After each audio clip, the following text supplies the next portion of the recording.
नमस्कार, मेरा नाम है शिवम मिश्रा और आज योग शिक्षक संघ कार्यक्रम एक बार फिर से आप सभी के सामने अपने निर्धारित समय अंतराल पे आप सभी के मध्य में उपस्थित है। मित्रों, जैसा कि आपने पिछले तमाम हमारे कार्यक्रमों की श्रृंखला के माध्यम से देखा और समझा कि वास्तव में योग से संबंधित बहुत सारे ऐसे प्रश्नों की सूचियां हैं जो वास्तव में किसी शुचिता और साथ में उनके समन्वयन की आवश्यकता को प्रतिपूरित करती है। ये आवश्यकता प्रतिपूरित हो, इसके लिए योग शिक्षक संघ अनवरत भारत से एवं विश्व से अलग अलग प्रांतों से, भारत और विश्व के अलग अलग प्रदेशों से ऐसे योग वक्ताओं को, योग के वेत्ताओं को, योग के छात्रों को, योग के प्रोफेसरों को आपके मध्य में लाता है, जो आपकी आवाज को आपके मध्य में आपके द्वारा उठाई जाती है और आप तक पहुंचाई जाती है, ताकि आपका वो समन्वित प्रारूप जो हमेशा से आपके मस्तिष्क में रहा है और वो आगे बढ़े। ऐसे ऐसे ही कार्यक्रमों की रूपरेखा में आज हमारे बीच में पुनः एक बार दो महत्वपूर्ण विभूतियां शामिल हैं, जिसमें हमारे साथ में है जयपुर से डॉक्टर अनिल रावत जी, जो एक अंतर्राष्ट्रीय योगा गुरु है। बहुत बहुत स्वागत है सर, नमस्कार जी। धन्यवाद, नमस्कार। साथ में है हमारे साथ में पटना आयुर्वेदा योगा आयुर्वेदा कॉलेज के एक बहुत ही अच्छे वेत्ता प्रोफेसर हमारे साथ में है डॉक्टर रुपेश दिग्विजय जी। बहुत बहुत स्वागत है सर जी, आपका। नमस्कार। सर, आप सभी को पता है जैसा कि योग शिक्षक संघ अपनी तमाम शैक्षिक एवं व्यक्तिगत गतिविधियों के माध्यम से अपनी उत्प्रेरणाओं को, योग शिक्षकों की कुंठाओं को उनके बीच में रखता है और जनता के बीच में रखता है। वास्तव में योग शिक्षक संघ के ही इन परिणामों का एक समन्वित प्रारूप है, जो आज की शिक्षा नीति में भी जो परिवर्तन देखने को मिल रहा है, जिसमें योग से संबंधित बहुत सारी अनुभूतियां महसूस की जा सकती हैं। बहुत विशालकाय तो नहीं, परंतु बहुत सूक्ष्म स्तर पे भी नहीं कह सकते, हम एक मध्य स्तर को प्राप्त कर रहे हैं। ऐसे में प्रश्नों की श्रृंखला लगातार एक वित्त होने के कारण से मेरी तरफ से आप तक जाएगी और हम सभी अपेक्षा करते हैं कि योग शिक्षकों की जो उनकी जो प्रश्न श्रृंखलाएं हैं उनको आप प्रतिपूरित करेंगे। पहला प्रश्न मेरा अनिल रावत जी के प्रारूप से। अनिल रावत जी, जैसा आप एक अंतर्राष्ट्रीय योगा गुरु हैं और आपने देश विदेश में भ्रमण किया है, ऐसे भ्रमणांतरालों पे आपने कई बार ऐसा महसूस किया होगा जब योग के तमाम योग अध्यापकों को या योग के तमाम उन अध्यापकों, टीचरों या जो भी है, जो योग के छात्र हैं, प्रोफेसर हैं, इनको एक समन्वित प्रारूप में होने की आवश्यकता पड़ी हो, या फिर ऐसा कभी आपने महसूस किया हो कि आपकी कोई बात हो योग से संबंधित और वो प्रतिपूरित ना हो पा रही हो और ऐसे में आपके हाथ बिल्कुल शून्य है, खाली है, क्योंकि आप बहुत ऊपरी स्तर पर बैठे हुए लोगों तक पहुंच नहीं पा रहे। ऐसे में क्या आपकी भावनाएं होती हैं और क्या आप चाहते हैं वास्तव में एक अंतर्राष्ट्रीय योगा गुरु होते हुए? अनिल रावत जी। देखिए शिवम जी, आपका प्रश्न बहुत ही अच्छा है कि वास्तव में हम लोग जब देश विदेश में जाते हैं, इंटरनेशनल नेशनल लेवल पे, गवर्नमेंट लेवल पे हम लोग जो प्रोजेक्ट्स पे काम करते हैं, वर्क करते हैं, तो बहुत सारी चीज़ें आती हैं। पहली जो समस्या हमारे सामने आती है, ये आता है कि हमारे पास योग टीचर्स का सिस्टमेटिक डाटा नहीं है हमारे पास, तो हमें एग्जैक्ट ये पता नहीं चल पाता कि किस कैटेगरी के कितने लोग हैं जो हम उस तरह के प्रोजेक्ट बना करके आगे दें।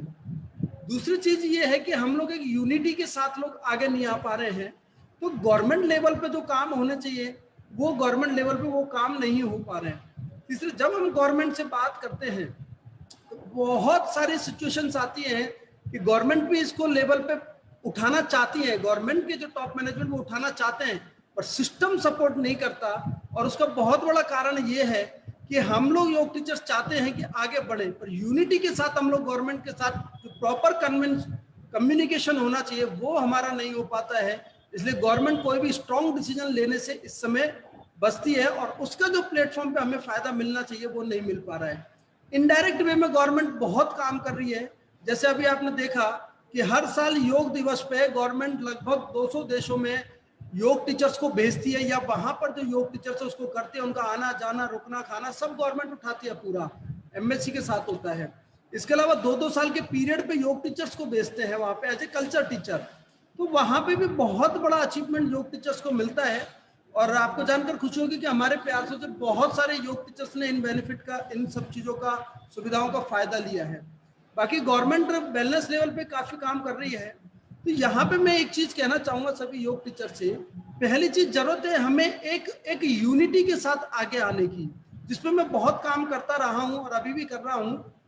एक यूनिटी के साथ पर्सनल आपके किसी का कुछ भी हो सकते हैं, उसको छोड़िए, योग को आगे बढ़ाना तो हमें सबको पहले एक मंच पे आकर के एक साथ एक आवाज बनना होगा। ये सबसे पहली हमारी प्राथमिकता है। अब बात ये आती है कि वो कैसे होगा, हम किस तरह से करेंगे।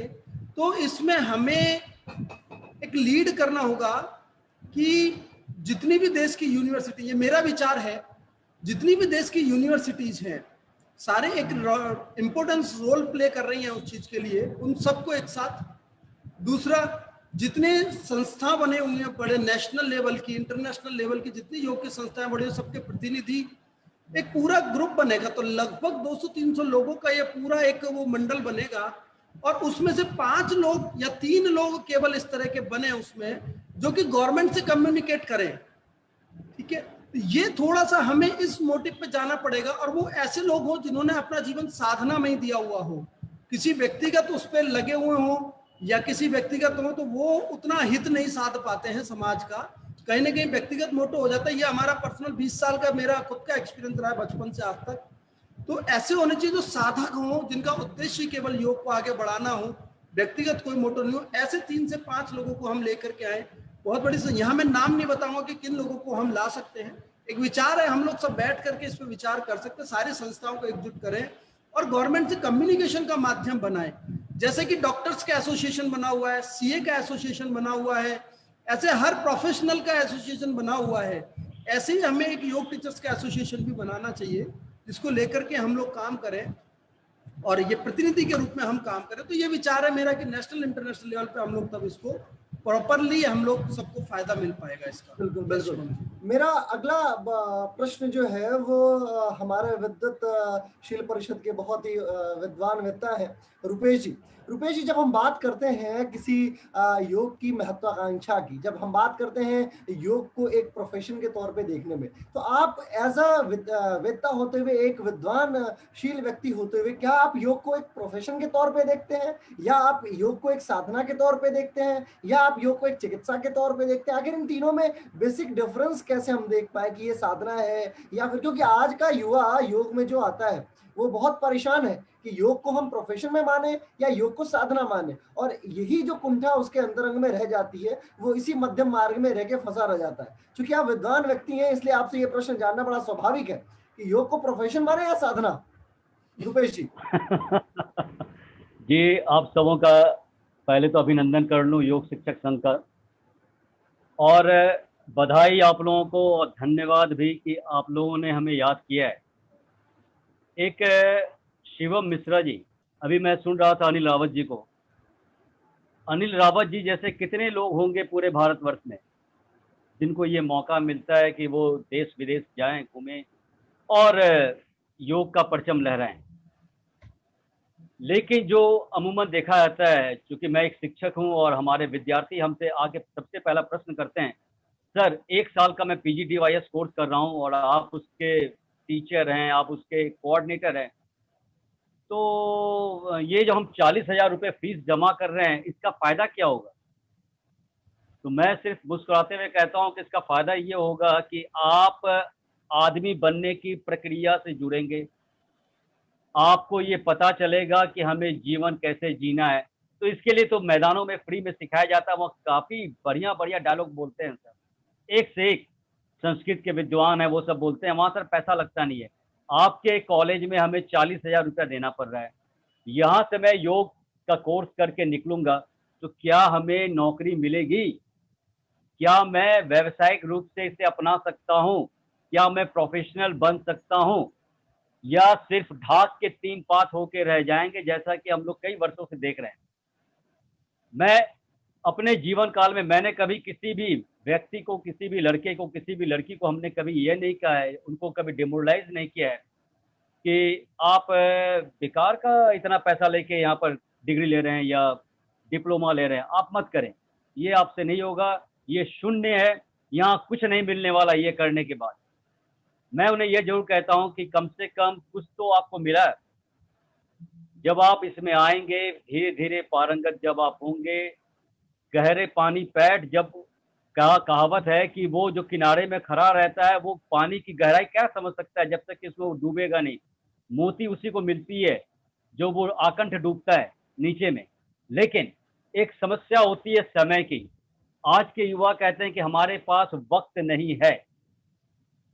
ये सारे जो दर्शन हैं, ये जो आप फ़िलॉसफ़ी सर आप दे रहे हैं, ये पहले जमाने में हुआ करता था जब गुरु 5 साल के बाद योग सिखाया करता था और 2 साल तक केवल पैर दबवाता था। अब वो जमाना चला गया, अब तो 5 साल में डिग्री मिल जाती है। इंटर पास किया, वो योगा इंस्टीट्यूट में एडमिशन लिया, कॉलेज में एडमिशन लिया, वो पास करके निकल गया, कहीं जॉब मिला तो मिला, नहीं तो फिर वो अपना कोई धंधा कर रहा है या कहीं कहीं जाके योग सिखा रहा है। और साधना की बात जहां तक कर रहे हैं कि योग सिर्फ और सिर्फ एक साधना है, ये ना थेरेपी है, ये ना प्रोफेशन है। मैं आपको ये बता दूं, पहले आपको अपने अंदर में पैदा करना होगा प्रेम, प्रीति पैदा करनी होगी। हम अगर 25 साल 30 साल से इस क्षेत्र में हैं और व्यावसायिक रूप से मात्र 10-12 साल से हैं, मात्र 10-12 साल से मैं व्यावसायिक रूप से हूं, उसके पहले मैंने किसी का पैर दबाया हो या किसी की जी हजूरी की हो या जो भी किसी से कुछ मिला, अगर आशीर्वाद में गाली मिली तो उसको भी मैंने आशीर्वाद ही लिया और तब इस मुकाम पर तक जाकर पहुंचा हूं। लेकिन कुछ विद्यार्थी कहते हैं कि सर आप तो यहाँ बैठ गए हैं, लेकिन हम लोगों का क्या होगा, हम लोग थोड़ी हो सकता है कि इस कॉलेज में आ पाए। हम लोग क्यों नहीं आ सकते हैं? आप अगर इसमें लगे रहिएगा, मेरी जो यात्रा है वो काफी लंबी यात्रा है। आपको ये दिख रहा है कि मैं यहाँ पर हूँ, इसके पहले आपने अंधेरा मेरा देखा ही नहीं। अंधेरा को चीरते हुए प्रकाश आया है। योग का यही काम है, अस्तो माँ सदगमया तमसो माँ ज्योतिर्गमया मृत्योर्मा अमृतम गमया। तो अगर आप इस श्लोक को भी नहीं समझ पाएंगे सही तरीके से और चित्त को इतना चंचल रखेंगे, तब फिर योग में आना बेमानी है। योग में सिर्फ वही लोग आए जिनको योग से प्रीति है, और जब आपको योग से प्रीति होने लगेगी तो आपको तन से प्रीति होने लगेगी, मन से प्रीति होने लगेगी, मस्तिष्क से प्रीति होने लगेगी, आत्मा से प्रीति होने लगेगी। नहीं तो हम सिर्फ यही बोलेंगे योग क्या है, आत्मा को परमात्मा से मिलन को योग कहते हैं। अब अगला के ऊपर से चला गया, क्या आत्मा, क्या परमात्मा, क्या प्रकृति, क्या पुरुष, खाली यही सर आप लोग बोलते रहते हैं। हम लोगों के तो भेजा में ही नहीं घुसता है। प्रकृति किसको बोलते हैं, पुरुष किसको बोलते हैं, ये षडांग योग क्या है, सप्त योग क्या है, अष्टांग योग क्या है। हमको सिर्फ इतने ही जानते हैं, पिताजी ने हमें पैसे दिए हैं, हमें 1 साल का कोर्स करना है, निकलने के बाद पापा पूछते हैं कि बेटा कहीं लग जाएगा। तो सर आप बताइए, आप ही पिताजी से बात कीजिए, हमारी बाबूजी से, कि नहीं नहीं पैसा आपका पानी में नहीं जाएगा। कुछ गार्जियन बात करते हैं हमसे, हम कहते हैं कि नहीं नहीं, आपने सही जगह पैसे लगाए हैं, आपका बच्चा आदमी बन जाएगा, आपके बच्चे में अनुशासन आएगा, उनको पता चलेगा कि सुबह उठना चाहिए, ब्रह्म मुहूर्त में उठना चाहिए, भोजन किस प्रकार का करना चाहिए। पूरा नहीं तो कम से कम कुछ तो सात्विक प्रवृत्ति उसमें पैदा होगी, समाज के लिए तो कुछ करेगा वो। और इसके अलावा मैं कुछ बोल ही नहीं सकता हूँ। जिस तरह के प्रश्न बार बार किए जाते हैं, सारे लोग पूछते हैं कि सर करने के बाद क्या फायदा। ये प्रश्न मुझसे पिछले 5-6 साल से पूछा जा रहा है और मैं एक ही बात कहता हूं कि बहुत ही फायदा है। एडमिशन लोगे तो आदमी बन जाओगे, उसके बाद ईश्वर तुम्हें राह दिखाते जाएगा। पहले योग तो करना शुरू करो, यम नियम का तो पालन करना शुरू करो। और एक बात मैं बता दे रहा हूं, कुछ लोग इतने प्रोफेशनल हो गए हैं, काफी तस्वीरें वगैरह अपना देते हैं फेसबुक वगैरह में, सभी अपने नाम के आगे योगी लिखते हैं, सभी लड़कियां अपने नाम के आगे योगिनी लिख लेती हैं और वो चाहती हैं कि जल्द से जल्द, अभी 1 साल हमने कोर्स किया नहीं, कोर्स करने के बाद सीधे योगी बन गए, योगाचार्य बन गए, योगिनी बन गए, योगी माता बन गए। ये एक ट्रेंड चला है जो भारत के लिए बहुत ही दुखदाई है, ये हमारी सनातन संस्कृति के लिए दुखदाई है और हमें दुख के साथ कहना पड़ता है कि अरे बहुत दिन तक आपको अभी शिष्य बन के रहना है। आज भी मैं शिष्य हूँ, मैं अपने शिष्यों का शिष्य हूँ, मैं अपने शिष्यों से सीखता हूँ। मैं सीधे बोलता हूँ कि मुझे वही पता है जो मैंने पुस्तक में पढ़ा है, मुझे वही पता है जो मेरा अनुभव है, मुझे वही पता है जो हमारे गुरु ने हमें बताया है और आप हमें बताएंगे। मैं उन्हीं बातों को दोहराता हूँ। मैंने कभी पतंजलि को काटा नहीं, मैंने कभी गुरु गोरक्षनाथ को काटा नहीं, मैंने उनकी बातों को ही सामने परोस दिया। परोसने केवल तरीका होना चाहिए कि आपने परोसा, सुनने वालों को अच्छा लगा तो वो आपको सर मैं गुरु मान आपको लिए, बीच में थोड़ा सा इंटरप्ट करूंगा, थोड़ा सा इंटरप्शंस में आपको इंटरप्ट करूंगा। सर जब बात करते, चूंकि आप एक बहुत उत्तम शिक्षाविद हैं, जब हम बात करते हैं, मैं आपको कुछ उदाहरणों के माध्यम से अपने प्रश्न तक पहुंचूंगा। उदाहरण कुछ इस प्रकार है, जब हम बात करते हैं किसी विशेष विषय की जो प्राचीनता से लेके आधुनिक काल तक की एक ट्रांजिशन के माध्यम से ट्रेवल करते हुए यहाँ तक पहुंचता है, अनादिकाल आदिकाल नवपाषाण काल होते हुए धीरे धीरे धीरे धीरे वो आज आज के आधुनिक काल तक पहुंचता है। ऐसे में अब आप अन्य विषयों को ले लीजिए, जैसे समाजशास्त्र है, जैसे मनोविज्ञान है। चलिए मनोविज्ञान तो फिर भी 19वीं शताब्दी में आया है, 1800 कुछ में। लेकिन समाजशास्त्र तो पुराना है, राजनीति शास्त्र तो पुराना है भाई। इसके विदुर नीति लिखी गई, मनु नीति लिखी गई, चाणक्य नीति लिखी गई, तमाम नीतियां चली हैं भारत में भी और विदेशों में भी। अरस्तु आए हैं, क्या कहते हैं, प्लेटो आए हैं, मैकियावेली आए हैं और तमाम विद्ता आए हैं। इसके अन्यत्र भी बहुत सारे ऐसे विज्ञान जिसमें जीव विज्ञान भी रहा है, प्राणी विज्ञान भी रहा है और आदि आदि विज्ञान रहे हैं। इन विज्ञानों में हर समय में जो इसके बहुत उत्तम किस्म के शिक्षाविद, जो बहुत उत्तम किस्म के विद्वान हुए हैं, उन्होंने उसके प्रारूप को हमेशा से परिवर्तित करने की कोशिश की है। मतलब जो उन्होंने प्राप्त किया, एक ट्रांसफार्मर की तरीके से खुद में प्राप्त किया और उसको परिवर्तित करके समाज के सामने रखा। आज जो योग क्षेत्र है, ये योग की दुविधा है या योग की सुविधा है? प्रश्न है सर मेरा। अब योग की ये दुविधा है या सुविधा है कि आप जैसे विद्वत जन, जो महर्षि पतंजलि घेरंड जी ने या घेरंड स्वामी घेरंड संहिता में जो लिखी गई या गोरख संहिता में जो लिखी गई, उसको एज इट इज अपने छात्रों के सामने परोसते हैं। प्रश्न संख्या 1। और इसी में यदि अगर अगर हाँ हमें वैसे ही परोसना चाहिए, तो दूसरा हमारा प्रारूप ये आता है कि क्या हमें ऐसा नहीं लगता कि हम योग के इतने विशालतम क्षेत्र के साथ में कहीं ना कहीं एक वो जो प्रयोजना है उसको हम कुंठित कर रहे हैं? जैसा अन्य शिक्षाविदों, अन्य विद्वानों ने हमेशा से, कुछ अरस्तु ने जो कहा प्लेटो ने नहीं माना, प्लेटो ने परिवर्तित किया। प्लेटो ने जो कहा वो मैकियावेली ने नहीं माना, मैकियावेली ने परिवर्तित किया। मैकियावेली ने जो कहा उसको क्या कहते हैं, हॉब्स ने नहीं माना, हॉब्स ने परिवर्तित किया। और इस तरीके से राजनीति शास्त्र एक बहुत बड़ा संकाय बन के आज पूरे विश्व का वैश्विक परिविधा में सामने है। ऐसे में आयुर्वेद और योग जो है, जो महर्षि चरक ने कहा वो एज इट इज थोड़ा बहुत परिवर्तित हो गया सुश्रुत ने कहा, और वो एज इट इज आज भी चलता चला रहा है। हालांकि उसकी जो विशेषताएं हैं वो प्रासंगिक है, परंतु क्या ऐसा नहीं होना चाहिए कि योग जैसे क्षेत्र में भी थोड़ा कुछ नए अन्वेषण हो, नई चीजों का क्या कहते हैं प्रारूपण हो, ऐसी विवेचनाएं हो जिसमें कुछ एक नए प्रोफेसर आए। आज देखिए जितने भी बड़े विद्वान प्रोफेसर आते हैं वो योग के उन्हीं पाठों को पढ़ाते हैं जो पहले आपके शास्त्रों में ऋषियों ने कह दिया है, उसको पढ़ाते हैं और वो पढ़ाते पढ़ाते पढ़ाते लास्ट डे में वो रिटायर होके चले जाते हैं। ऐसा क्यों होता है सर कि एक योग का पीएचडी धारक कोई नए विषय वस्तु को नहीं लाता?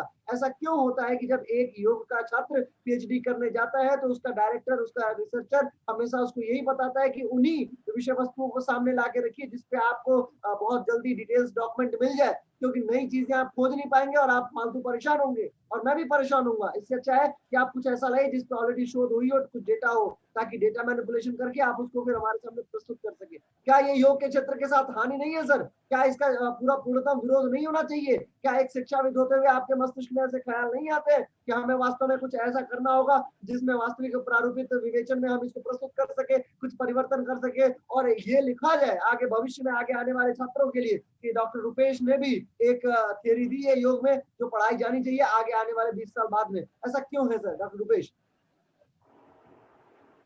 बातें आपने बहुत अच्छी कही हैं शिवम मिश्रा भाई।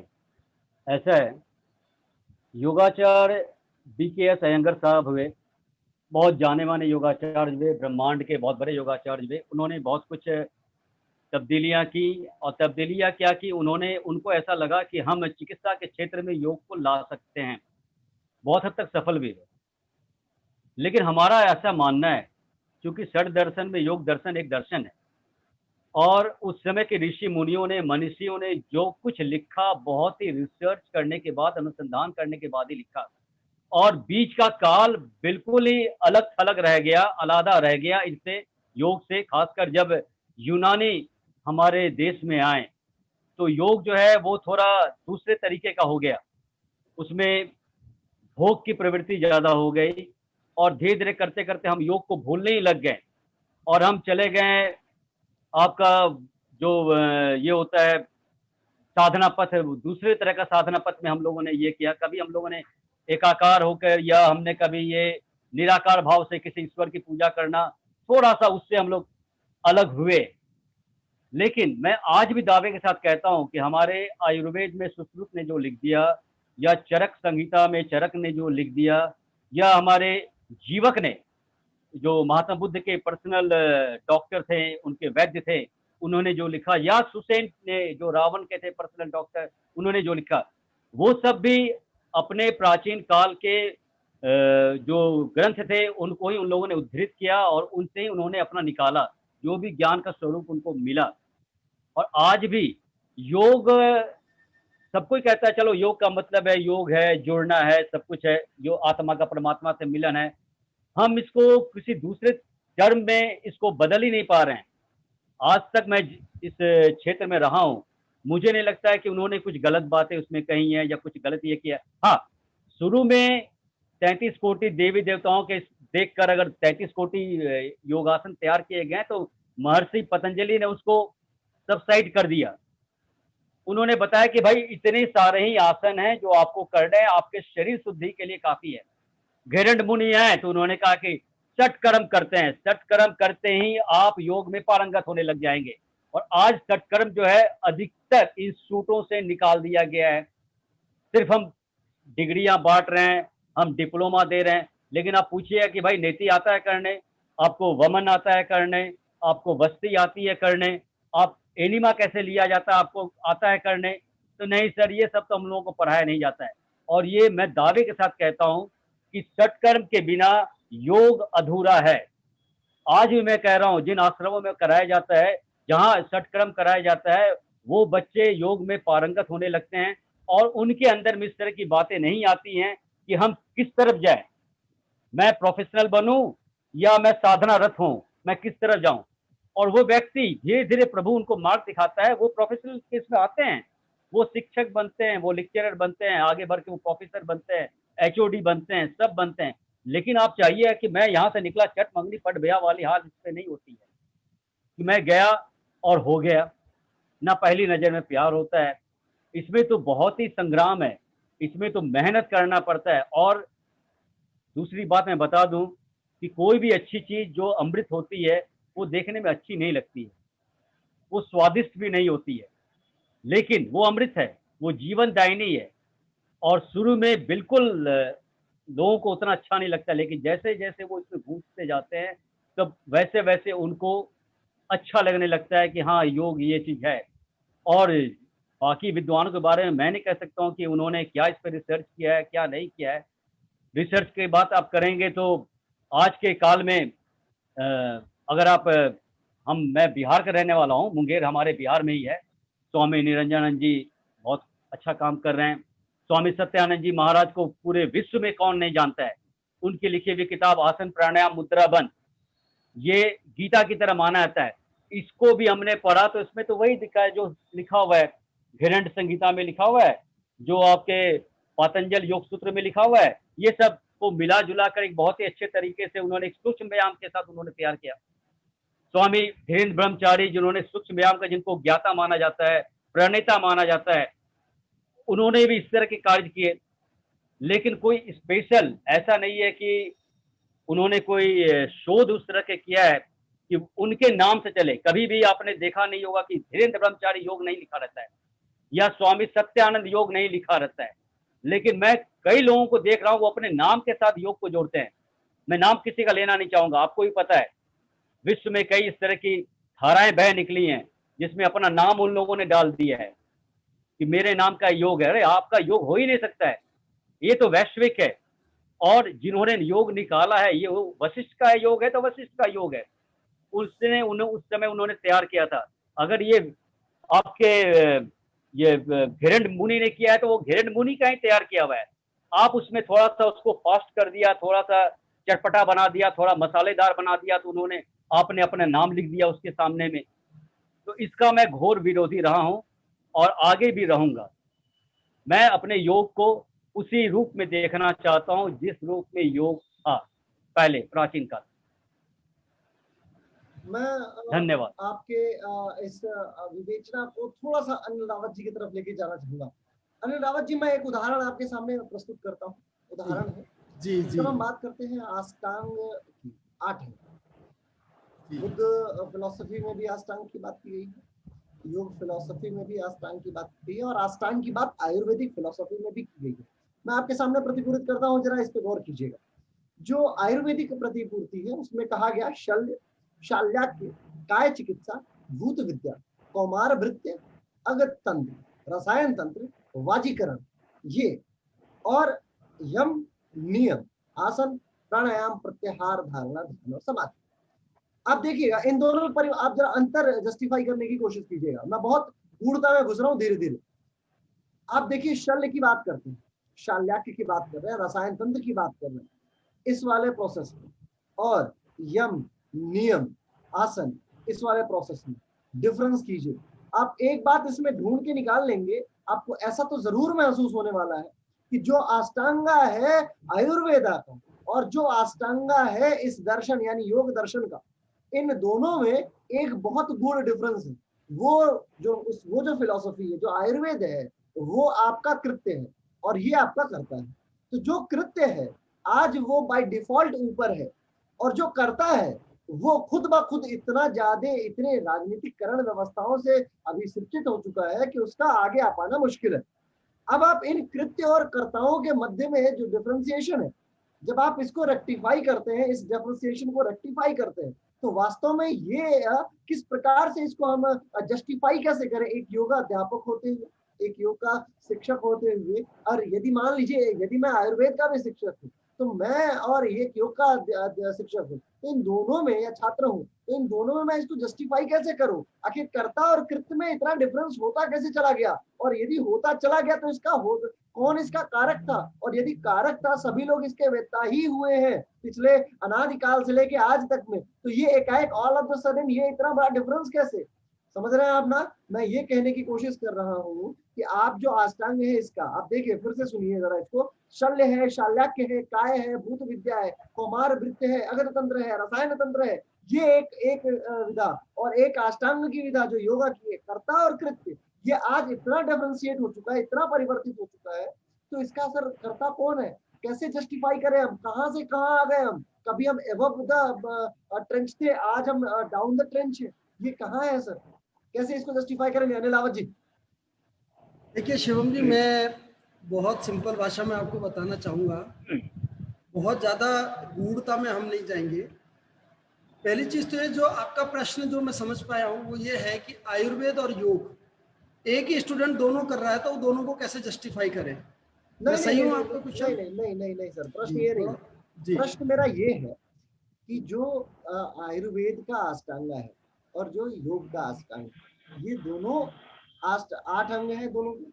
बिल्कुल शल्य तंत्र, चिकित्सा, रसायन तंत्र, शाल्याक्य, ये जो एक प्रोसेस है, ये आपका कर्म है, इसको आपको करना, शल्य माना ऑपरेशन आपको करना पड़ेगा on your body, correct? Yoga का जो अष्टांग है यम, पहला ही देखिए, इसमें शल्य है और इसमें यम है। ये आपका अहिंसा, सत्याग्रह, ब्रह्मचर्य, परिग्रह, इस पे चलेगा। ये मानसिक है। तो मतलब कर्ता जो है वो आपका योग है और कर्म है आपका आयुर्वेदा, ठीक है? आज आयुर्वेदिक परिविधाओं के लोग इतने मतलब आयुर्वेदिक विधा जो है वो हमेशा से नई नई प्रतिपूर्तियों को प्राप्त करती है, नए नए अन्वेषणों को प्राप्त करती है, लेकिन योग जो मेजर था पहले, जो मेजर था, वो आज बाय डिफॉल्ट किसी भी प्रतिपूर्ति को प्राप्त नहीं कर पाता। या तो इसमें दो ही बात हो सकती है, या तो पहले के वेत्ता इतने ज्यादा सफल थे कि उन्होंने सारी चीजों को सोच के लिख लिया, समझ रहे हैं? और या तो आज के वेत्ता इतने ज्यादा निकृष्ट हैं कि वो उसको ढूंढ नहीं पा रहे हैं। भाई आयुर्वेदा में तो बहुत ढूंढा, शल्य लिख दिया, चरक जी ने शल्य अष्टांग में आया और उसमें उन्होंने शल्य लिख दिया। आज शल्य चिकित्सा की तमाम प्रणालियां विकसित हैं आपके सामने, सहमत हैं आप? लेकिन योग में पतंजलि, महर्षि पतंजलि ने लिख दिया यम, लेकिन यम में सिर्फ आज भी आपके पास 5 ही हैं। इन 5 पे कोई जस्टिफिकेशन आपके पास है ही नहीं। आखिर ऐसा क्यों सर? कहाँ रह जाते हैं वो योग के अध्यापक या योग के वो वेत्ता जो कहते हैं कि मैं योग गुरु हूं, जैसा कटाक्ष किया है डॉक्टर रुपेश ने?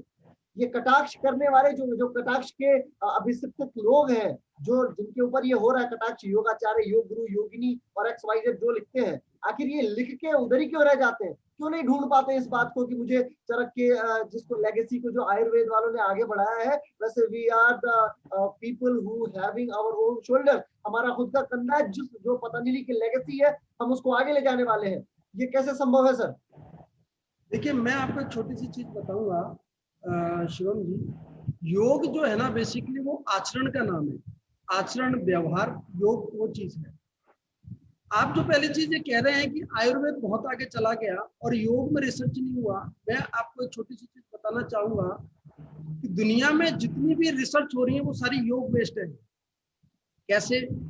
जितने भी आप बिजनेस फिलोसफर्स को सुनेंगे, सक्सेसफुल पर्सनालिटी को सुनेंगे, जितने भी आप सक्सेसफुल पॉलिटिशियंस को सुनेंगे, जितनी भी रिसर्च हो रही है सब कुछ योग पर आधारित है। आप यम 5 की बात कर रहे हैं, पर आप बात करें दुनिया में जितने भी अच्छी जीवन शैली के सिद्धांत हैं दुनिया में, चाहे कोई योग का नाम ले रहा है नहीं ले रहा, किसी ने अपने 10 सिद्धांत बना दिए, किसी ने अपने 20 बना दिए, किसी ने अपनी आइडियोलॉजी बना दी, जितने भी संत महात्मा चल रहे हैं, जितने भी सब चल रहे हैं, ये योग के सिद्धांतों पर ही आधारित है। योग से हट करके वो अलग बात नहीं कर सकते। दूसरी बात, मैं रुपेश जी सर की बात से थोड़ा सहमति दिखाऊंगा यहाँ पे एक पॉइंट पे, कि हमारे ऋषियों ने किसी एक ऋषि ने अन्वेषण नहीं किया है, ये सतत परंपरा के तहत अन्वेषण चला है। ठीक है, जब ये अन्वेषण चला है तो हमारे ऋषियों ने बहुत गहन बात कही है। और क्योंकि ऋषि जो थे वो सिर्फ भौतिक वैज्ञानिक नहीं हुआ करते थे, वो आध्यात्मिक वैज्ञानिक भी थे। उनकी साधना की जो दृष्टि थी वो समाधि के साथ ईश्वर से तारतम्य होकर के वो लोग करते थे।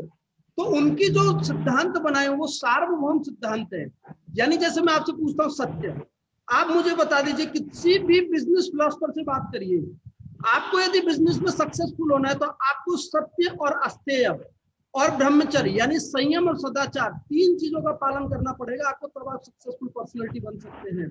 सक्सेस का सबसे पहला क्राइटेरिया है कि आपको अपने प्रति और अपने काम के प्रति ईमानदार होना पड़ेगा। अब मुझे बताइए, अस्तेय का मतलब ईमानदारी नहीं है क्या? क्या संयम और सदाचार ब्रह्मचर्य का विस्तृत रूप नहीं है क्या? क्या सत्य, आपको जो आपके मन में वो आपको समाज में सत्य आचरण आपका होना चाहिए, क्या ये योग का अष्टांग योग यम का पालन नहीं है क्या? अपरिग्रह, आपको जितनी आवश्यकता है आप उसको यूज करिए और बाकी का समाज के लिए एक अच्छे सक्सेसफुल व्यक्ति दूसरों के लिए काम करते जीते हैं। तो किसी भी फील्ड में आप देख लीजिए, बिना योग के सक्सेसफुल नहीं हो सकता। योग तो चाहिए ही चाहिए। मैं एक बिजनेस फिलोसफर को सुनता, मैं नाम नहीं लूंगा यहाँ पे, एक बहुत अच्छा एग्जाम्पल उन्होंने दिया। हमारे एक साधन पाद में सूत्र आता है, वितर्क बाधने प्रतिपक्ष बाधनम, आता है ना सूत्र। उन्होंने इसको मतलब 10,000 स्टूडेंट्स का और प्रोफेशनल्स का सेमिनार था, उसमें कहा कि जब आप आगे बढ़ते हैं तो आपके जीवन में संघर्ष आएंगे और उस संघर्ष को पार करने के लिए आपको अपनी प्रतिपक्ष भावना पैदा करनी, यानी मेरा लक्ष्य वो है, मेरा लक्ष्य वो है, मुझे उस पर जाना है, मुझे उस पर जाना है, मुझे उस पर जाना है, मेरा लक्ष्य वो है। तो जो भटकाव आते हैं, जो बाधाएं आती हैं, उनको पार करके आप पढ़िए। अब आप सोचिए, ये सूत्र महर्षि पतंजलि ने योग साधना में लिखा है, पर इसका व्यवहार साधना में कितना बड़ा प्रयोग है। एक्चुअल में हमारे साथ सबसे बड़ी समस्या क्या है, मैं आपको बताऊं। आपका पहला वाला क्वेश्चन बहुत सही था कि हमारी जो ऋषियों की साधना है, मैं एक अपना एक्सपीरियंस और शेयर करना चाहूंगा। मैं एक साइकेट्रिक हॉस्पिटल में यहाँ पे वर्क करता था। मेरा फेवरेट टॉपिक है साइकेट्रिक या साइकोलॉजी, योग दर्शन पूरा मन पर बेस्ड है। मैंने एक सोची थी, योग दर्शन जो है, यदि इस पर बहुत गहन रिसर्च हो, बहुत गहन, तो जो आज की साइकोलॉजी मनोविज्ञान है उसको बहुत एडवांस लेवल की दिशा दे सकता है अपना योग दर्शन, है ना। डिटेल में मैं नहीं जाऊंगा इसमें, पर दे सकता है। जरूरत रिसर्च की है और मेरा टारगेट यही है कि आने वाले कुछ सालों में मैं इस पर बहुत गहन रिसर्च लेकर के आने वाला हूँ। अभी सीख रहा हूँ। जैसे सर ने बोला ना कि आपकी सीखने की प्रक्रिया हमेशा चलती, तो मैं सीख रहा हूँ। गीता को आप योग का प्रमुख ग्रंथ मानते हैं, श्रीमद् भगवत गीता। दुनिया में मैनेजमेंट को लेकर के, चाहे वो गृह प्रबंधन हो, समाज हो, राजनीति हो, व्यावसायिक हो, मैनेजमेंट को लेकर के जितना बड़ा नाम गीता का है उतना दुनिया में किसी, ना तो साइंटिस्ट का है ना किसी फिलोसफर का है। बड़े बड़े चाहे विदेशी हो चाहे भारतीय हो, वो गीता को आधार बना करके करते हैं, यानी योग की बात करते हैं। तो योग का स्वरूप बहुत विस्तृत हो चुका है। अब समस्या कहाँ आती है, ये पॉइंट पकड़ना है। समस्या यहाँ पे आती है कि जो लोग योग में नहीं है, उन्होंने उस चीज को समझा, व्यवहार में लेकर के आया। जो आपका पहला वाला क्वेश्चन था, समय के हिसाब से मोल्ड किया, व्यवहार में लेकर के आए और आगे बढ़े। और जो हम योग के टीचर हैं, मैं हम सबकी गलती मानना चाहूंगा जिनके ऊपर इसके कंधों की जिम्मेदारी है। हमने उस दिशा में नहीं था, हमने योग टीचर को यहाँ तक सीमित कर दिया कि ये आसन है, ये प्राणायाम है, ये है, इसको सिखाओ आप हो जाओगे। पर इसका प्रैक्टिकल में कैसे लेकर के आना है, यानी इसके साथ में मान लीजिए मैंने एक सेंटर ओपन किया, ठीक है, मैं बहुत साधक हूं, मैं पर्सनली बात करूं तो मेरी मेडिटेशन में बहुत गहरी रुचि है, ध्यान में बहुत गहरी रुचि है, कई सालों तक प्रयास भी किया, पर मुझे कम्युनिकेशन स्किल नहीं आता था कि लोगों से व्यवहार में कैसे बात की जाए। तो ये वाले जो पार्ट होते हैं, प्रमोशन पार्ट, व्यवहार के पार्ट, ठीक है, कैसे योग टीचर उसको आगे बढ़ा सकते हैं, वो चीज है। तो यहाँ पे ये चीज समझना है कि आयुर्वेद अपनी जगह पे काम कर रहा है, योग अपनी जगह पे काम कर रहा है। जैसे एलोपैथी की मैं बात करूं तो एलोपैथी गलत नहीं है। एलोपैथी की जरूरत कहाँ पे होती है, जहां आपके मान लीजिए ऑपरेशन की जरूरत है तो एलोपैथी जरूरी है वहां पे, जिसको आयुर्वेद में शल्य चिकित्सा बोलते हैं। तो समय के साथ मॉडरेट हुआ है, गलती कहाँ हुई, हमने हमारी चीजों पर रिसर्च नहीं की, औरों ने रिसर्च किया और उसको आगे बढ़ा दिया। तो जरूरत हमें दो चीजों की है। आज मैं आपको दो चीजें यहाँ पे शेयर करना चाहूंगा, आपके बहुत बढ़िया प्लेटफॉर्म पे आप काम कर रहे हैं यहाँ पे। पहला, जो हम शिक्षाविद हैं, हम सब जो सिखाने का काम कर रहे हैं, हमें योग सिखाने के साथ साथ उसका व्यावहारिक प्रयोग भी सिखाना चाहिए। व्यावहारिक प्रयोग जैसे वितर्क वादने प्रतिपक्ष भावने सूत्र का मैंने बताया, ऐसे बहुत सारे सूत्रों का प्रयोग मैं करता रहता हूँ, योग दर्शन के, गीता के, सांख्य दर्शन के, बहुत सारे सूत्रों का प्रयोग हम करते रहते हैं आगे मोटिवेट करने के लिए। और जितने भी मोटिवेशनल स्पीकर्स को सुनेंगे वो बात योग की करते हैं, योग से ही आगे बढ़ते हैं। तो ये तो मैंने आपको यम के 3 पॉइंट बताया, सत्य, अस्तेय और ब्रह्मचर्य, 3 पॉइंट बताए। यदि पूरा योग आप करेंगे एक सक्सेसफुल, मैं और थोड़ा सा बताना चाहूंगा, टाइम ले सकता हूँ आपको 2 मिनट इस पॉइंट में? जी बिल्कुल बिल्कुल, कोई सीमा नहीं है। मैं और बताना चाहूंगा कि योग का कितना विस्तार हो चुका है। जितने भी सक्सेसफुल पर्सनैलिटी हैं, आप कोई सक्सेस टॉक सुनिए किसी का भी, सबसे पहला ये आता है, अपने आप पर नियंत्रण करना सीखिए, अपने आप पर नियंत्रण करना सीखिए, राइट। अब आप सोचिए, अपने आप पर नियंत्रण करने की विधाएं कौन सी इस्तेमाल करेंगे आप? अपने आप पर नियंत्रण करने की विधाएं करेंगे माइंड को ट्रेनिंग, और माइंड ट्रेनिंग कंप्लीटली टॉपिक योग का है। चाहे उसके रूप आज प्राणिक हीलिंग के रूप में बढ़ गया है, रेकी के रूप में बढ़ गया है, हीलिंग थेरेपी के रूप में बढ़ गया है ना। माइंड ट्रेनिंग के बहुत सारे कोर्स चल रहे हैं, पावर ऑफ सबकॉन्शियस माइंड को लेकर के बहुत सारे कोर्स चल रहे हैं। ये सब चीजें बढ़ती जा रही है, ठीक है। तो योग का बहुत विस्तार हो चुका है, योग का अपने पॉइंट पे है और उसका अपने पॉइंट पे आयुर्वेद का।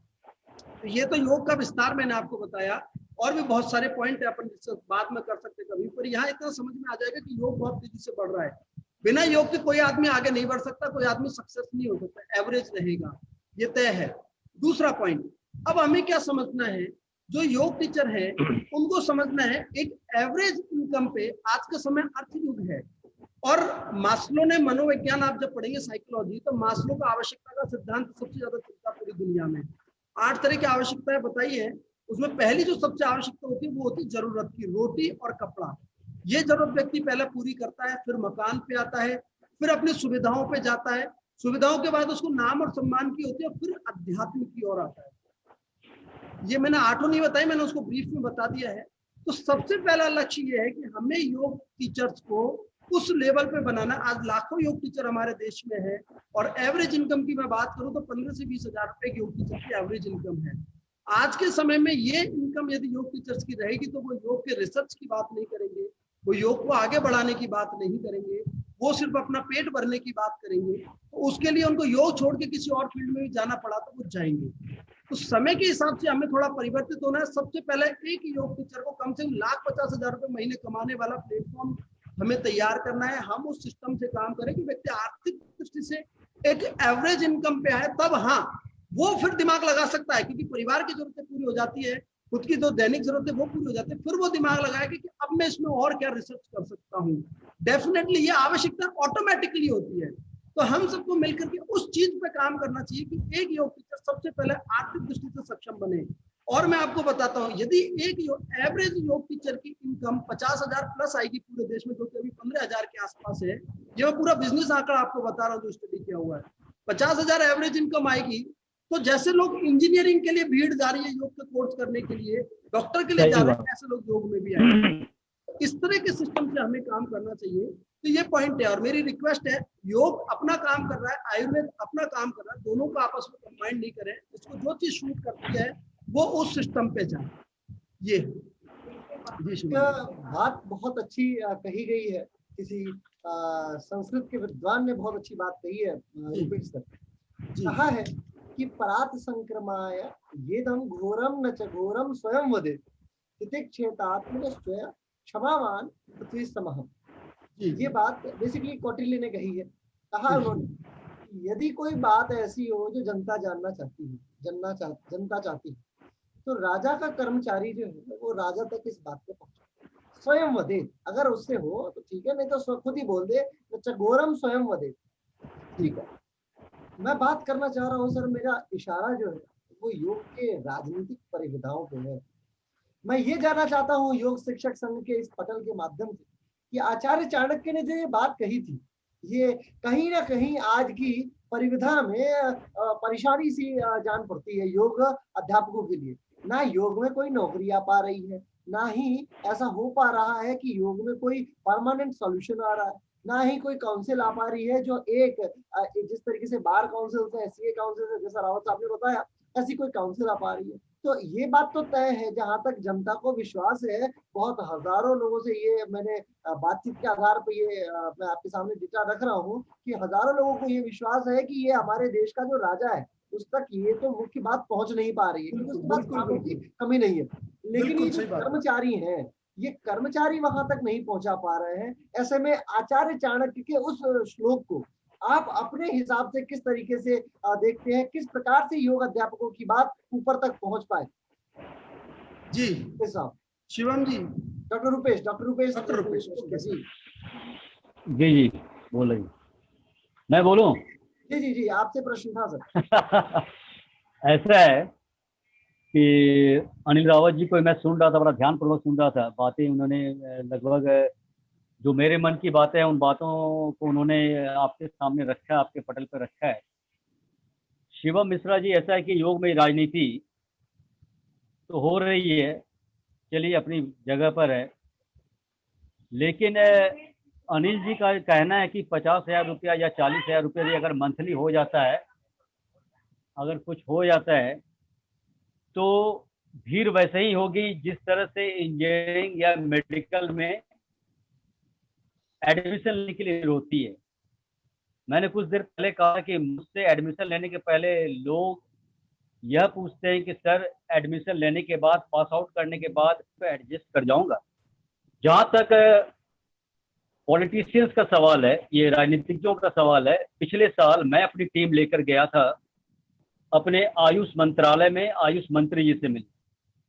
बड़ा अच्छा उन्होंने स्वागत किया, जैसे अमूमन होता है, नेता लोग करते हैं, और हर बात में वो हाँ बोलते हैं। ये उनका बड़ा प्लस पॉइंट है कि वो पॉजिटिव रहते हैं, हर बात में पॉजिटिव रहते हैं, सकारात्मक सोच रहता है उनका, भले वो काम हो या नहीं हो।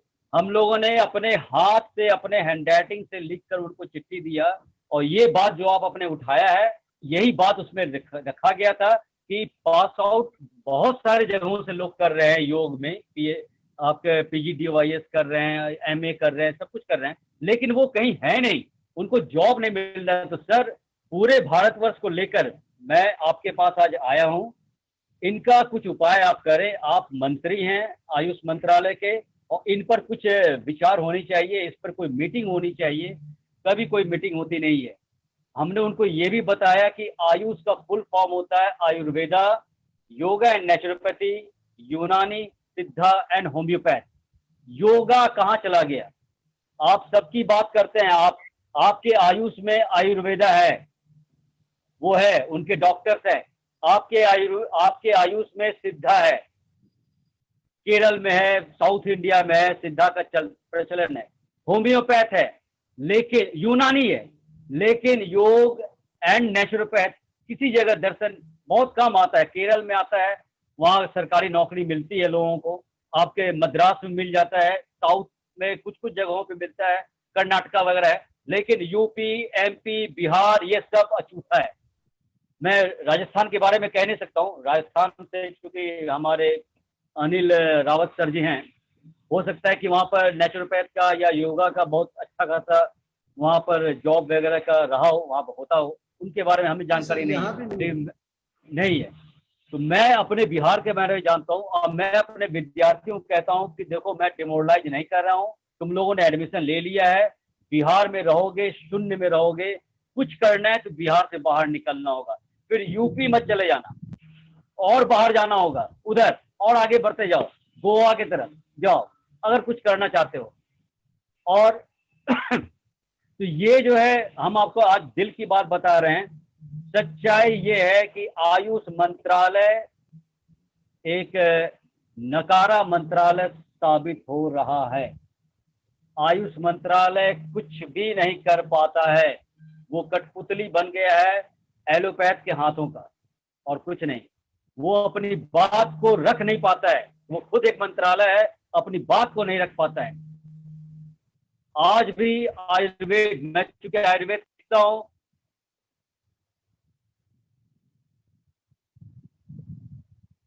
सर आपका म्यूट हो गया है, डॉक्टर रुपेश सर आपका म्यूट हो गया है।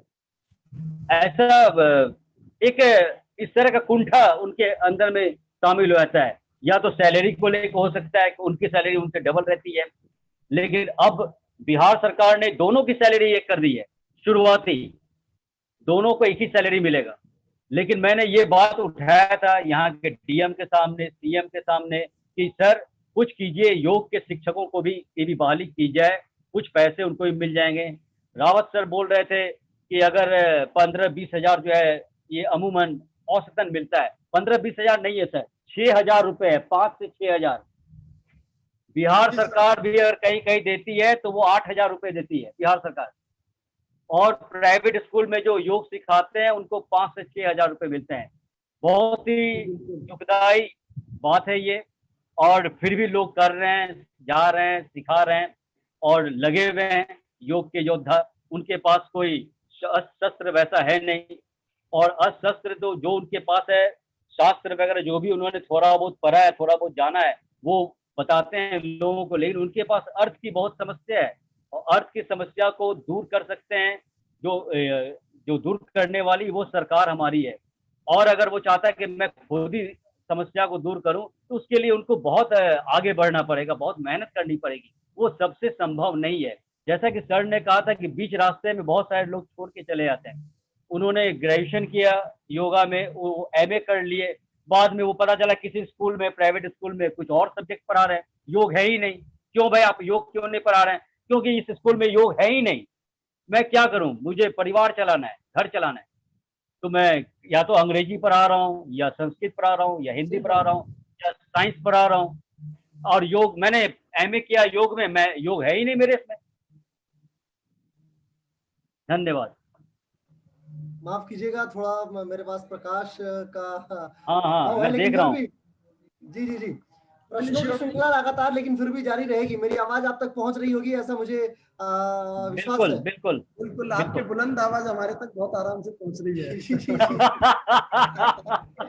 बहुत बहुत बहुत आभार आप सभी का।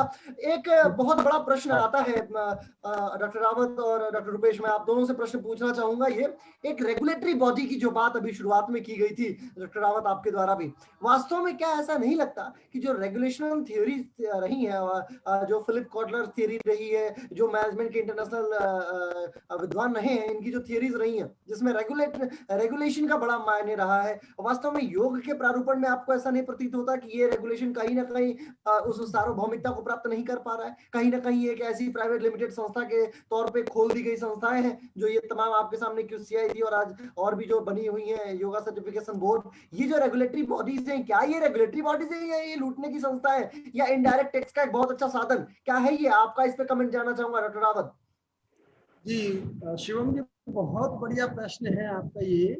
ये कैसे कर रहा है? इस प्रश्न को क्या बहुत गंभीरता से समझना है कि इसका क्या सॉल्यूशन हो सकता है। बहुत सालों से मैं इस पॉइंट पर काम कर रहा हूँ और मेरा अपना अनुभव भी मैं आपके साथ शेयर करूंगा उसमें। देखिए, पहली चीज तो क्या है, समय के हिसाब से अपने को सोचना है। मैं गवर्नमेंट लेवल पे बात करता हूँ कि एज ए, मान लीजिए मैं प्रधानमंत्री हूँ तो क्या सोच हो सकती है, इस पॉइंट ऑफ व्यू अपन सोचते हैं। पहला पॉइंट इसमें क्या आता है, आज के समय में भारत सरकार का जो फिजिकल डेफिसिट है वो बहुत ज्यादा है। तो मोदी जी क्या कर रहे हैं, ये बिजनेसमैन माइंडसेट वाले आदमी है, तो भारत सरकार के घाटे को कम करने का प्रयास कर रहे हैं। तो गवर्नमेंट जॉब के जितने भी ऑफर्स है ना, अपॉर्चुनिटी वो कम हो रही है, ठीक है। तो गवर्नमेंट जॉब की बजाय वो डेवलप कर रहे हैं एंटरप्रेन्योरशिप पे। मैं पुराने समय की बात जाऊंगा, आज से आप 400-500 साल पहले जाइए तो भारत सोने की चिड़िया था। तो भारत सोने की चिड़िया गवर्नमेंट जॉब करने वालों की वजह से नहीं था, वो एंटरप्रेन्योर्स की वजह से था, यानी जो लघु और कुटीर उद्योग हैं उनकी वजह से था भारत। तो मोदी जी का जो प्रयास है, प्रधानमंत्री मोदी जी का, वो यही प्रयास है कि भारत वापस एंटरप्रेन्योरशिप की तरफ आए। जो मैकॉले वाली शिक्षा पद्धति से हमारा माइंडसेट बन चुका है वो चेंज हो। तो पहली चीज, तो पहला पॉइंट तो ये है कि गवर्नमेंट ने बहुत सारी फंडिंग्स निकाल रखी है, बहुत सारी अपॉर्चुनिटीज निकाल रखी है। तो हम योग टीचर्स को भी सचेत होना है कि सिर्फ गवर्नमेंट जॉब के भरोसे नहीं रह करके हमें योग एंटरप्रेन्योरशिप, एक नई टर्म्स दे रहा हूं मैं यहाँ पे, उसको डेवलप करना है, योग एंटरप्रेन्योरशिप, जिससे एक योग टीचर के लिए अपार अवसर हो। जो जितनी योग्यता बढ़ाएगा वो उतना आगे बढ़ता चला जाएगा। तो एक पॉइंट तो ये है, गवर्नमेंट ने उसके लिए सारी फैसिलिटीज दे रखी है, बहुत योग टीचर कर भी रहे और हम करवा भी रहे लोगों को गाइड करके। अब दूसरा पॉइंट आता है, रेगुलेटरी बोर्ड को कैसे हम एग्जीक्यूट करवा सकते हैं। देखिए, मैं अपनी पर्सनल संस्था बना लूं, 2-5 हजार मेरे साथ लोग हैं, मैं गवर्नमेंट के पास चले गया, गवर्नमेंट नहीं सुनेगी। सर गए, बहुत अच्छा प्रयास हम लोग कर रहे हैं, गवर्नमेंट नहीं सुनेगी। आप चले गए, गवर्नमेंट नहीं सुनेगी। क्यों सुनेगी गवर्नमेंट? क्योंकि उसको पता है कि संस्थाएं आपस में भिड़ रही हैं, आपस में ही एक दूसरे से उलझी हुई हैं। एक यूनिटी के साथ जब हम गवर्नमेंट के पास जाएंगे तब हम जाकर के गवर्नमेंट हमारी बात सुनेगी और योग का रेगुलेटरी बोर्ड को काम करेगी। गवर्नमेंट के सामने 2 चैलेंज आते हैं। पहला चैलेंज जो मैंने अपनी स्टडी की, अनुभव किया है, पहला चैलेंज ये आता है कि योग, जैसा सर शुरू में ही बता रहे थे, योग अध्यात्म के रूप में रहा है। यहाँ पे ऐसे इतने एक्सपर्ट योग टीचर हैं जिनके पास कोई डिग्री नहीं है, कोई डिप्लोमा नहीं है, कुछ नहीं है, पर योग के वो महारथी विद्वान हैं। ये बहुत गंभीर प्रश्न बता रहा हूँ। अब गवर्नमेंट बॉडी लाती है तो उन तमाम लोगों का विरोध गवर्नमेंट के पास आएगा कि सर हमने तो कुछ किया ही नहीं, हम तो सिस्टम से बाहर हो गए। समझ रहे हैं आप बात को? ये बहुत गंभीर प्रश्न मैं बता रहा हूँ आपको, और ऐसी संख्या कुछ हजार नहीं, ऐसी संख्या लाखों में है ना। ये बहुत, और मैक्सिमम योग टीचर आपको ऐसे ही मिलेंगे। फिर अब वो सिस्टम में आने लगे हैं, अब वो आने लगे, कोई पीजी डिप्लोमा कर रहे हैं, कोई डिग्री कर रहे हैं, कोई पीएचडी कर रहे हैं, अब वो सिस्टम में आने लगे हैं। तो पहला पॉइंट तो ये है कि ये गवर्नमेंट के सामने बड़ी समस्या आती है। मैं गवर्नमेंट के प्रतिनिधि के तौर पे बात नहीं कर रहा हूँ, मैं एक समस्या समाधान के तौर पे बात कर रहा हूँ, क्योंकि मैं लंबे समय से इस पॉइंट पर सोच रहे हैं, हम काम भी कर रहे हैं। तो ये बड़ी समस्या है। तो हम योग टीचर्स को, इसलिए गवर्नमेंट क्या है, कोई भी संस्था जाती है तो गवर्नमेंट बचती है इन चीजों से कि डायरेक्ट विरोध नहीं हो, क्योंकि अभी बहुत सारे काम, पेंडिंग काम है जो करने होते हैं गवर्नमेंट को, कि इसको बचे। अब हमें गवर्नमेंट को ये एहसास कराना है कि आपने योग को रेगुलेटरी कर दिया, बोर्ड बना करके रेगुलेटरी कर दिया, सिस्टम में ला दिया, तो भारत का हर व्यक्ति कंपलसरी योग करेगा। और जिस दिन व्यक्ति के शरीर में योग पहुंचने लगेगा, भारत से अपराध अपने आप कम होने लगेंगे, भारत से अनाचार अपने आप कम होने लगेंगे, व्यसन अपने आप कम होने लगेंगे, भ्रष्टाचार अपने आप कम होने लगेगा। ये सरकार को एहसास कराना है हमको, पर एहसास कौन कराएगा? ये हम अलग अलग जाएंगे तो कभी एहसास नहीं होगा। तो इसके लिए हमें एक सिंपल काम करना है। आप योग शिक्षक संघ के माध्यम से भी काम कर सकते हैं, और बहुत सारे, जो मैंने स्टार्टिंग में आपको सजेशन दिया था कि जितनी भी यूनिवर्सिटीज हैं, सबके इस पॉइंट पे, मेरे को जहां तक उम्मीद है सब सहमत होंगे कि 5 प्रतिनिधियों का, एक अपने प्रतिनिधियों का दल बनाए, सारे योग टीचर्स को सिस्टम कर दें कि इस प्रतिनिधियों पे होंगे, या 10 प्रतिनिधि का हम मंडल बना सकते हैं, जिसमें अलग अलग जितनी भी योग की जो इंटरनेशनल, नेशनल योग की संस्थाएं चल रही है उनका प्रतिनिधि हो। जितनी भी बड़ी यूनिवर्सिटीज काम कर रही है, जैसे बिहार स्कूल ऑफ मुंगेर है, कैबल्य धाम है, एस व्यासा है, इनके एक एक प्रतिनिधि उस बोर्ड में हो। ऐसा एक सिस्टम खड़ा हो कि सब लोग मिले और उनमें से 10 प्रतिनिधि गवर्नमेंट के पास जाएं, गवर्नमेंट से बात करें। पर वो बात ऐसे नहीं होगी, समय बदल चुका, ऑनलाइन है। एक ऑनलाइन पिटीशन बनाए हम लोग, क्वेरी योग का, और उसमें एक ही पॉइंट, बहुत सारी मांगे नहीं, सिर्फ हो कि योग का रेगुलेटरी बोर्ड होना चाहिए, हाँ या ना। क्या आप इस पॉइंट से सहमत हैं? अपना नाम लिखिए, अपना मोबाइल नंबर लिखिए, योग की क्या डिग्री है, क्या प्रोफेशन है, ये लिखिए। सिर्फ एक ही पॉइंट डालिए उसमें, और सारे, चाहे वो योग प्राकृतिक चिकित्सा हो, चाहे योग आयुर्वेद हो, चाहे योग हो, पीएचडी हो, डिप्लोमा हो, सर्टिफिकेट हो, कुछ भी हो, क्योंकि उससे सभी को फायदा होना है। सिस्टम में आ जाएंगे तो सभी को फायदा होना, अलग अलग लेवल पे जो जितनी योग्यता होगा वो होगा। तो पिटीशन में सिर्फ एक क्वेश्चन, उसका आंसर हाँ या ना हो, कोई डिटेल नहीं।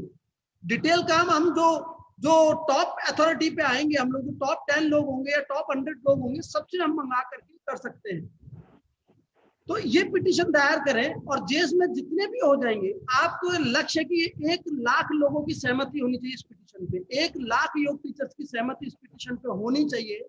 और जब 1,00,000 लोगों की इस पिटीशन पे सहमति होगी, और फिर हम 10 सारे संस्थाओं के प्रतिनिधि के मंडल के रूप में गवर्नमेंट से बात करेंगे, सीधा पीएमओ बात करें, पीएम सर से अपॉइंटमेंट ले, वहां सीधा बात करें, सर को बताएं, 5 मिनट्स के अंदर अंदर हम हमारी बात कह दें उनको, 5 मिनट्स के लिए 2 मिनट्स में हम हमारी बात कहने की प्रैक्टिस करें, पीएमओ को बोले, वो समय देते तो फिर उनको डिटेल में समझाएं। तो ये 2 पॉइंट मैंने आपको बोले, एक तो पिटीशन और एक कलेक्टिव एफर्ट, दूसरा कि योग एंटरप्रेन्योरशिप। ये 2 चीजों पे हम जब लगातार डेवलपमेंट पे काम करेंगे तो डेफिनेटली योग टीचर्स का बहुत बड़ा भला होना है। और दुनिया में सबसे बेहतर प्लेटफॉर्म, चाहे प्रोफेशनल हो चाहे अध्यात्म हो, हर चीज के लिए योग को ही चुना जाएगा, ऐसा मैं अश्योर कर सकता हूँ, विश्वास के साथ कह सकता हूँ। शिवम, बहुत बहुत आभार आपका, बहुत वास्तविक स्वरूप में जो आपने ऐसी विशेष जो विवेचना की है, ये वास्तव में तारीफ के योग्य भी है। और वास्तव में सभी योग अध्यापकों को इस विषय वस्तु पे कुछ काम करना चाहिए। एक बहुत प्यारा श्लोक मुझे याद आ रहा है आपकी इस विवेचना को सुनने के बाद में। श्लोक है सर कि क्षिप्रम विजाजनाति चिरम शृणोति विज्ञाय चार्थम भतेन कामा ना संपृष्टो व्युक्त्युंगे परार्थे तत प्रज्ञानम प्रथा पांडितस्य। अर्थात वो व्यक्ति जो किसी भी विषय वस्तु, मतलब ज्ञानी जो लोग होते हैं, वो किसी भी विषय वस्तु को शीघ्र समझते हैं और उस शीघ्रता के आधार पे ही वो अपनी वास्तविक विवेचना को जनता के सामने, जनप्रतिनिधियों के सामने रख पाते हैं।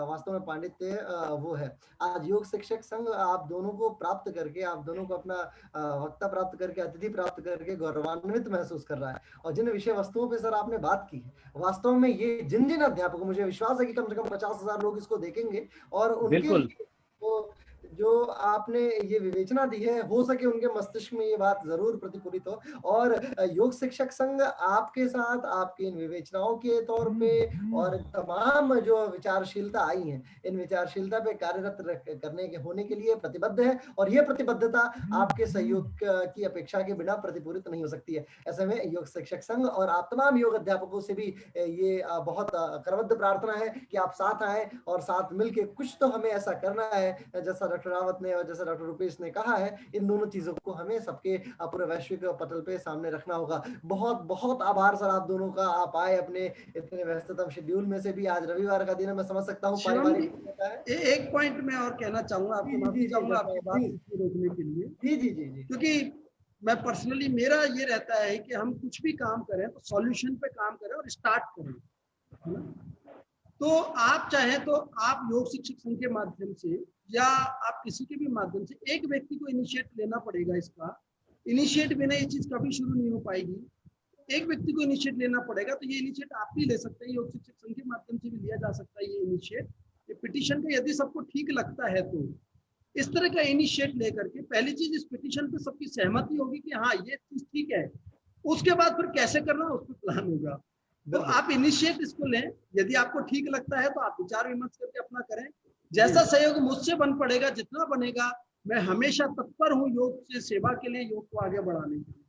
बहुत बहुत बहुत आभार सर। वास्तव में इन्हीं विषयों पे मैं बात कर रहा था कि योग शिक्षक संघ इन सारी चीजों को करने के लिए प्रतिबद्ध है और आगे भी इन सारी चीजों पे जैसा जैसा आपने आज बताया है, इन पे हम विचारणा करेंगे और शीघ्र अतिशीघ्र वापस आपसे एक बार पुनः संपर्क किया जाएगा और योग शिक्षकों से भी लगातार संपर्क में हम जुड़े रहेंगे। आप सभी का बहुत बहुत आभार। चूंकि रविवार का दिन बहुत व्यस्ततम शेड्यूल होता है, पारिवारिक समय होता है, ऐसे में आप भाग नहीं सकते।